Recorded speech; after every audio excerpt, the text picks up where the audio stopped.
চলো আজকে ভাইয়া কি রান্না করে দেখা যাক। প্রথমে দেখলাম গরুর মাংস কিনলো, তারপর রিক্সা দিয়ে বাসা যাচ্ছে, তারপরে মাংসগুলো ঢেলে নিল, তারপর একে একে অনেক রকম মশলা নিয়ে নিল। এদিকে একটা পেঁপেও পেরে নিচ্ছে। আসলে পেঁপে কী কাজ করে জানেন? মাংসটা তাড়াতাড়ি সিদ্ধ করতে মানে সহায়তা করে। এইদিকে সব মশলা নিয়ে নিল, টক দই, তারপর রসুন, আদা, কাঁচামরিচ বাটা সব কিছু দিয়ে মেখে ম্যারিনেট করে রেখে দিল। এদিকে আলুগুলা কেটে ভেজে নিয়েছে। এদিকে হচ্ছে গুঁড়া দুধ নিয়ে নিল, জাফরান দিয়ে দিল, তারপর এখানে ঘি দিয়ে দিল, এখানে কিশমিশ, খেজুর সব কিছু দিয়ে তারপরে ভাপে রেখে দিল কিছু সময়। এখানে হচ্ছে ঢেকে রেখে দিল হাঁড়ির মধ্যে। এইদিকে হচ্ছে ভাতটা এখন সিদ্ধ করার পালা।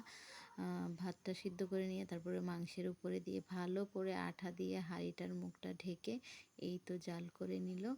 এই তো মানে বিরিয়ানিটা রেডি। এত টেস্ট